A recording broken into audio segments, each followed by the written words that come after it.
ሰላም ጤና ይስጥልኝ ውድ ፋሚሊዎቼ፣ ውድ ቤተሰቦቼ፣ በመላው ዓለም የምትገኙ ውድ ኢትዮጵያውያን ሰላም ፍቅር ሁሉ እየተመኘሁላችሁ እኔ በጣም ሰላም ነኝ። ሰላማችሁ ብዝት ይበልልኝ። የቃልየቱ ተከታዮች በአጠቃላይ በጣም ወዳችሁ ማከብራችሁ የኔ ውድ ፋሚሊዎቼ በእውነት በጣም ደስ ብሎኛል ስለምታበረታቱኝ፣ ከጎኔ ስለሆናችሁ፣ ጠንክሪ በርቺ ስለምትሉኝ በእውነት በጣም አይዞሽ በቃ ስለ ሁሉ ነገራችሁ በጣም አመሰግናችሁ። በጣም ከልቤ ውድድ ነው ማድረጋችሁ። በእውነት በጣም አመሰግናለሁ የኔ ወዶች፣ በጣም ማለት ነው። በጣም ቴንክ ሶ ማች እና እኔ በጣም ሰላም ነኝ። ሰላማችሁ ብዝት ይበልልኝ። ያው አለሁ ለማለት ነው፣ ላለመጥፋት ነው ማለት ነው። እግዚአብሔር ይመስገን። እግዚአብሔር ፍቃዱ ሆኖ ሁሉንም ነገር አሳልፎኝ በጣም በሚገራርም ነገር በእውነት ለእናንተ በጣም ደስ በሚል በሚያስተምር በቃ ብዙ ነገር በምትፈልጉት ነገር እንደምመጣላችሁ 100% በራሴ እርግጠኛ ነኝ ማለት ነው። እናንተም ደግሞ ከጎኔ እንደምትሆኑ በጣም እርግጠኛ ነኝ ማለት ነው። ስለዚህ እግዚአብሔር ይመስገን ለዚህ ያብቃን። ስለ ሁሉም ነገር እግዚአብሔር ተመሰገነ ይሁን ማለት ነው። እና እኔ በጣም ሰላም ነኝ እግዚአብሔር ይመስገን። ስደት ብዙ ነገር ያስተምራል፣ ብዙ ነገር ያሳያል፣ ብዙ ነገር እንድናቅ ያደርገናል። እኔ ከስደት በጣም ብዙ ነገሮችን ተምሬያለሁ፣ አግኝቻለሁ። ግን በጣም ከተማርኩት ነገር በህይወቴ ላይ አለመዘግየት ማለት ይሄ ተሎ በቃ መሆነው የምፈልገውን ነገር በህይወቴ ላይ ተሎ ፈጠን ብዬ መሆን የምፈልገውን ነገር መስራት እንድችል አድርጎኛል ማለት ነው። በጣም ከባድ ነው ስደት ላይ ብዙ ነገር ታያላችሁ። በእውነት እኔ በጣም ከባድ ነው። በአሁኑ አያልቅም፣ ምክንያቱም ገና ነፃነቴን ገና ስላልወጣሁ ማለት ነው። ነፃነት ገና ስላላገኙ ማለት ነው። ወጥቼ ነው ብዙም ዘርዘር አድርጌ የማወራው ማለት ነው። እና እግዚአብሔር ይመስገን። ግን ምን ልላችሁ ፈልጌ ነው፣ አሁን እኔ ስለተመቸኝ አይደለም። ቢመቸንም የሰው ቤት ነው፣ ባይመቸንም የሰው ቤት ነው። ቢመቸንም ነገ ጥለነው እንሄዳለን፣ ባይመቸንም አሁን ጥለነው ነገ ጥለነው እንሄዳለን። ሁለቱም አንድ ነው። ቢመቸንም ባይመቸንም ነገ ጥለነው የምንሄድ የኛ ቤት የኛ እቃ የኛ አይደለም፣ ሁሉም ነገር ጥለነው እንሄዳለን ማለት ነው። እና እኔ ባይዘዌ ብዙ ጊዜ እህቶች በቃ እኔ ቤቱ ይመቻል፣ ሰዎች ይመቻሉ ብለው ሳይፈልጉ እዛም ስራ ነው እዚህም ስራ ነው ብለው የሚቀጥሉ አሉ። በጣም ህይወታቸውን የሚያባክኑ፣ ትዳራቸው፣ ልጆቻቸው፣ ብዙ ነገራቸውን እንትን የሚያደርጉ ማለት ነው። ገባችሁ?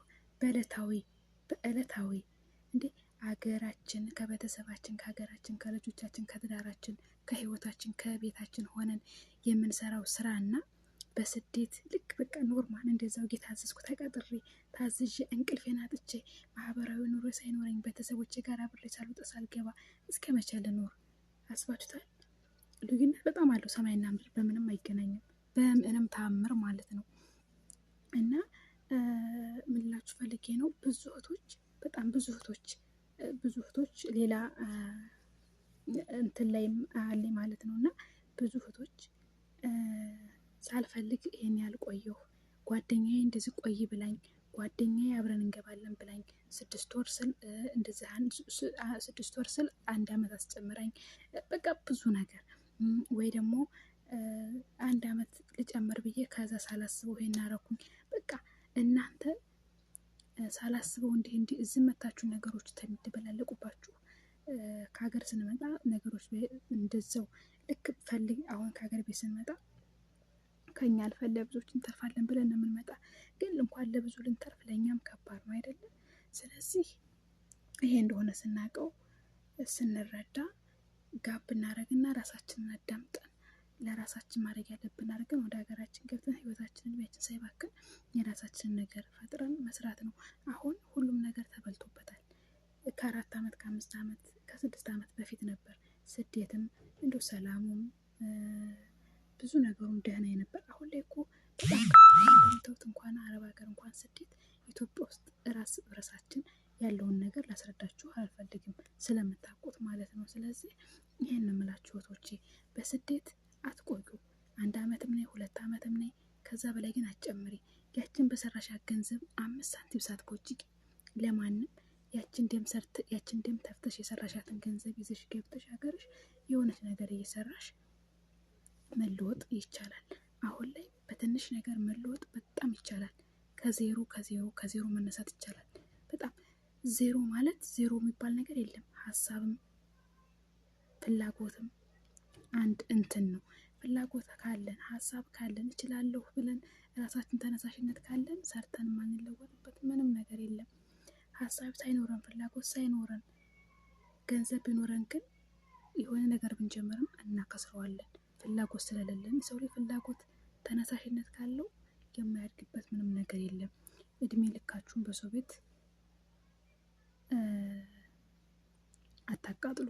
እድሜያችሁን ጊዜያችሁን በተለይ አሁን ላይ 4 ዓመት 5 ዓመት ምናምን እየቆየ ሰው ትዳሩ ልጁን በጣም እየበተነ በጣም በየሚዲያው እያስለቀሰ በጣም የሆነች እንደውም አንድ እህታችን አለች ስሟን በአቢባ ነው ማነው እሷ ማለት ነው እንትን ላይ ነው የማያቸው ቲክቶክ ላይ ምናምን እንደዚህ በላይ ሲሉ እኔ ብዙ ጊዜ እንደዚህ አይነት ነገር አልከታተልም ማለት ሚዲያ ላይ ብዙም እንትን አልልም ማለት ነው። የማይጠቅመኝን ነገር ምናምን ብዙም አላይም የለሁበትም ከዛ ነፃ ነኝና እዛ ላይ በጣም ብዙ ነገር ብዙ ታሪክ ትሰማላችሁ እና ምንድነው ይዛባል። የሰው ልጅ ሀሳቡ ከተዛባ እንኳን ለሰው ለራሱ ሊሆን አይችልም። ስለዚህ አንዳንዴ ሀሳባችንን ሰብሰብ አድርገን ለእኛ እንድንጠቀምበት ሰው እንዳንጎዳ ብናደርገው በጣም ጥሩ ነው እላችኋለሁ። አንዷ ጓደኛዬ ደግሞ አንዱም 1 ዓመትም አልሞላትም 10 ወር ሰርታ ገባች። 10 ወር ሰርታ ገብታ ያቺ 10 ወር በሰራቻት ገንዘቧ የሆነች ቁርስ ቤትና የሆነች ጁስ ቤት ከፈተች። በዛ በጣም እየሰራች በተጨማሪ ደግሞ ተዚህም ከፍታ ነበር ሄደች ዩቱቧ ዛሬ ብታምኑ ባታምኑ በወር ከ60-50 ሺህ በላይ ታገኛለች። በወር ከ60-50 ሺህ በላይ ታገኛለች። አስቡ። ቁጭ ብላ ወይ ቁርስ ስትበላ ቁርስ ሰዓት ላይ ወይም ደግሞ የሆነ ማታ ላይ ገብታ በምትሰራት በ20 እና በ30 ደቂቃ ባልሞላ ቪዲዮ ማለት ነው። አስቡት እንግዲህ የሰው ልጅ ቁጭ ብሎ ዛሬ ቴክኖሎጂን በመጠቀም ቁጭ ብሎ ቤቱን ገንዘብ ማግኘት ይችላል። ስደት የመጣ ነው ለምንድን ነው? ለገንዘብ ብለን ነው? ለሌላ ለምን ብለን መጣ? ስለዚህ ከሆነ ደግሞ በቤታችን ቁጭ ብለን ቴክኖሎጂን በመጠቀም ብዙ ነገሮችን መስራት እንችላለን ማለት ነው። ድህነትንም ስደትንም ማጥፋት እንችላለን። ወጣትነታችንን መጠቀም እንችላለን። ከአደጋም ነገር መጠበቅ እንችላለን ማለት ነው። በየሀገሩ ከመሞት በየቦታው ከመውደቅ እንድናለን ማለት ነው። እና አንዷ እህቴ ደግሞ እጅ ማለት ነው ያልኳችሁ ያኔ ቤቱ ባለመመቸቱ እና ቀድሜ መውጣቴ በጣም ጠቀመኝ። ዛሬ ላይ እስካሁን ድረስ እሱ ላይ በሆን ኖሮ እዚህ ያመረትኩትን እዚህ ያገኘሁትን እዚህ ያተረፍኩትን ነገር ላገኘው በፍጹም አልችልም። አንደኛ ትዳሯ፣ ሁለተኛ ልጇ ትዳር ይዛ ልጅ ወለደች። ጥሩ ህይወት አላት። የቤት ዕቃዋን አሟላች። አስባችሁታል? ጥሩ ማህበራዊ ህይወት አላት። አገሯ ላይ ቤተሰቦቿ ላይ አስቡት እንግዲህ የ10 ወር እዚህ ሰርታ 10 ወር ሄደችትና እዚህ 3 ዓመት አሁን ያለችት ልዩነታቸው በጣም ሰማይና ምድር ነው። አስቡ። እዚህ 3 ዓመት እና 6 ዓመት ስለተቀመጥሽ ሳይሆን ሀገርሽ 1 ዓመት እና 2 ዓመት ሰርተ ስለገባሽ ሳይሆን ዋናው ይሄ ነው። ዋናው እኔ ለጓደኞቼ እንድብያቸው አውቃለሁ። በጣም ለሚቀርቡ ጓደኞቼ ማለት ነው። ብዙ ሰው ያቀኛል፣ ግን ገባ ብሎ ውስጥ ማንነቴን የሚያውቀው በደንብ ቤተሰብ ሆኜ የተዋወቅኳቸው ጓደኞቼ ማለት ነው። እና እኔ እላችኋለሁ በእርግጥ ነበረኝ፣ ግን ባልሆነ ነገር ያው በሰፊው እመጣላችኋለሁ። ታጠፉታላችሁ፣ ይጠፋባችኋል ሳታውቁት ማለት ነው። እና እኔ ያልኳቸው 50 ሺህ ብር እንግዲህ አስቡት። አሁን እናንተ በ50 ሺህ ብር ምን ትሰራላችሁ? እንደው ለራሳችሁ እንደው ስትጠይቁት ምንም ነው የምትሉ። እኔ ግን 50 ሺህ ብር ቢኖረኝ ስደት አልመጣም ነበር ነው ያልኳቸው። ስደት አልመጣም ነበር። 50 ሺህ ብር ስለሌለኝ ግን ስደት መረጥኩ።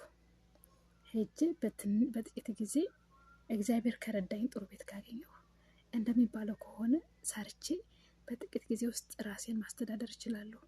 ራሴ ቢዝነስ የሚፈጥርባትን ያህል ገንዘብ ነው እንጂ እኔ ሰርቼ፣ ምክንያቱም እኔ ነኝ ሰርቼ ትርፋማ ማድረገው ሀብታም መሆን የቤትም የመኪናም የምፈልገውን ነገር ምደርስ ራሴ ሰርቼ እንጂ የሰውን ስራ ሰርቼ። በዚሁ አጋጣሚ የሰውን ስራ ሰርታችሁ ተቀጥራችሁ ማንም ስራ ሊለወጣችሁ አይችልም። ለምን? በ50 ሺህ ብርም ሆነ በ100 ሺህ ብር አይከፈላችሁም በምንም ታምር። የራስሽ ስራ ግን በምን ትንሽም ቢሆን በትልቅም ቢሆን ራስሽ ስራ ግን ጠንክረሽ ከሰራሽ ትርፋማ ያደርግሻል። ከአንቺም አልፈሽ ለሌሎች ትደርሳለህ ማለት ነው። እና ምን ልላችሁ ፈልጌ ነው በእነዚህ በሁለት ልጆች ማለት ነው ጓደኞቼ ምክንያት ነው እንትን ያልኩ ማለት ነው። ሁለቶችም ዛሬ ጋር ሳወራቸው ነበርና ያችኛዋ 6 ወር በመጨመሬ ህይወቴ ተበላሸ አለች። 3 አመት ተቀምጣ ህይወቷ ተበላሸ። ጥሩ ቤት ነው በቃ ቤቱ ከተመቸኝ በቃ ምናምን ብላ ማለት ነው። አስቡት ከገንዘቧ ሳትሆን ከእድሜዋ ከምኗም ሳትሆን ቀረች። ያችኛዋ ደግሞ በ10 ወሯ ገብታ ልጇን ወለደች። ዛሬ አሁን አመት ከ3 ወር ምናምን ሆናት። አመት ከ3 ወር እኔ እዚህ መጥቼ ትንሽ ወር እንደቆየ ሆኖ የገባች እሷ። እንግዲህ አስቡት ልጇን ወልዳ ትዳሯን ይዛ ማህበራዊ ህይወቷ ሱቋን ፏ አርጋ ከፍታ ዝንጥ ብላ ዩቱቧ በቀን አንዴ ነው የምትሰራ ቪዲዮ ወይ ጧት ላይ ወይ ማታ ላይ ትሰራለች ትለቃለች። እንደዛ በምትሰራው ቪዲዮ በወር በቃ ወጪዋን ትችላለች። ዩቱቧ ብቻ ያኛው በቃ ተቀማጭ ነው ስራዋ ነው በቃ። እንግዲህ አስቡት። ስለዚህ ስደት ላይ ብዙ አመት ስለቆየን ሀብታም አንሆንም፣ ህይወትም አንመሰርትም። ፈጥነን ሀገራችን ስለገባን ደግሞ ህይወታችን አይበላሽም። በእነዚህ ነው የመጣሁላችሁ ዛሬ ማለት ነው። ስለዚህ እህቶቼ በተለይ በስደት ያላችሁ በጣም ነው መሳሳላችሁ በእውነት እኔ ያለሁበትን ስለማውቀው ማለት ነው። በእርግጥ ሁሉም እኔ ያለሁበት ቦታ ላይ ይሆናል አይደለም፣ ግን አንዳንዴ ስደት ሳይመች ሲቀር ጥሩ ነው። ለምን ወደ ሀገራችን እንድንገባ ያደርገናል። ግን ምን ወደ ሀገር አንዳንዴ እኮ ሀገር ሁሉም ቀይሮ የሚሄድ አለ። በዚህ አጋጣሚ ደግሞ ብቻ ምን ቢቀያይሩት ነው ወጥ ያጣፍጥ የሚባል ነገር አለ። የቅጥር ህይወት ሲጀመር ህይወትን አይቀይርም፣ ሀብታም አያደርግም፣ ህልምንም አያኖርም። 4 ነጥብ ማለት ነው። እኔ የቅጥርን ህይወት አይቼዋለሁ፣ የግልንም ስራ አይቼዋለሁ። ምንም ቢሆን ግን ጠንክረን ከሰራን ማን እንደ ግል ስራ አሁን ላይ ደግሞ በጣም ቢዝነስ እያዋጣን ያለው የፈለጋችሁትን ቢዝነስ መስራት ትችላላችሁ። ቢዝነስ የሚለው ብዙ አይነት ቢዝነስ አለ። ስለዚህ ሰው በሚችለው ቢዝነስ መስራት ይችላል ማለት ነው። እና ምን ልላችሁ ፈልጌ ነው እድሜን በማቃጠል በሰው ቤት በሰው ሀገር ዋጋ የለውም። ሀገር ቤት ደግሞ እድሜን ተጠቅሞ ጊዜን ተጠቅሞ ደግሞ ሀገር ላይ ገብቶ ደግሞ ስራ በመስራት ህይወት አይባክንም። ስለዚህ ሁላችንም በሀገር ውስጥ ያለን ፈጥነን ኮንትራታችንን እንደጨረስን ሀገራችን ገብተን የራሳችንን ስራ መስራት ይኖርብናል። ሀገራችን ደግሞ ያለን ኢትዮጵያ ያለን ደግሞ ጠንክረን በስራችን ሰርተን ህልማችንን መኖር እንችላለን ማለት ነው። በጣም እወዳችኋለሁ፣ አከብራችኋለሁ የኔ ውድ የቃልዬ ቤተሰቦች ማለት ነው። በእውነት እኔም የእናንተ ቤተሰብ በመሆኔ በጣም ደስተኛ ነኝ። እናንተም የኔ ቤተሰቦች በመሆናችሁ በጣም ደስተኛ ነኝ። በጣም ከምንም በላይ ማለት ነው። ከምንም በላይ እና እግዚአብሔር ይመስገን እችን ታህል ቆይታ ራሱ አብሬያችሁ ስለቆየሁ በጣም ደስ ብሎኛል። አዳዲስ ልጆች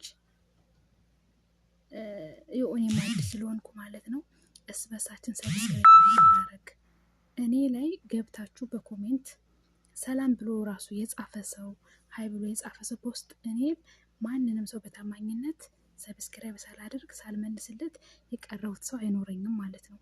አሁንም በታማኝነት አደርጋለሁ። ሰብስክራይብ አድርጉኝ፣ ላይክ አድርጉኝ፣ ኮሜንት አድርጉኝ፣ ሼር አድርጉኝ ማለት ነው። እኔም በታማኝነት አደርጋችኋለሁ። እወዳችኋለሁ። ውድ የሀገሬ ልጆች በያላችሁበት በዓለም ዳርቻ ሰላምን ጤናውን ሁሉ እመኝላችኋለሁ። እምዬ ሀገራችንን ሰላም ያርግልን፣ እግዚአብሔር ይጠብቅልን፣ እኛንም ጠብቆ ለሀገራችን ያብቃን። ገና ብዙ ነገር የምንሰራ ልጆች ነን። ከኛ ገና ብዙ ነገር ይጠበቃል ማለት ነው። እግዚአብሔር ለዚህ ያብቃንና ጨንጓራ አለብኝና ጨንጓራ እንትን እያለኝ ማለት ነው። በጣም ይቅርታና እግዚአብሔር ሁላችንም ሰላም ያድርገን። በውጭ ሀገር ያለኖችም ደግሞ በሰላም ያስገባል። ሀገር ውስጥ ያለንም ሰላም ያድርግልን። ጓደኞቻችንን ቤተሰቦቻችንን ማለት ነው። በጣም እወዳችኋለሁ ቤተሰቦቼ። አትለዩኝ። ሁሌም ሰብስክራይብ አድርጉኝ፣ ላይክ ኮሜንት አድርጉኝ። የእናንተ አብሮነት ያስፈልገኛል። እኔም አድገው የምለወጠው የምሰራው በእናንተ እንዲሁም በቃ እናንተ አይዞሽ በርቺ ስትሉ እንዴት ደስ እንዳለኝ ልነግራችሁ አልችልም። በእውነት በጣም ነው ደስ ያለኝ፣ በጣም ማለት ነው። እና ገና ብዙ እህት፣ ብዙ ወንድም፣ ብዙ እናት፣ ብዙ አባት አፈራለሁ አምናለሁ ደግሞ 100% ማለት ነው። በጣም እወዳችኋለሁ የዩቲዩብ ተመልካቾቼ። በታማኝነት አብረን ሰርተን እንደግላችኋለሁ። መልካም እወዳችኋለሁ።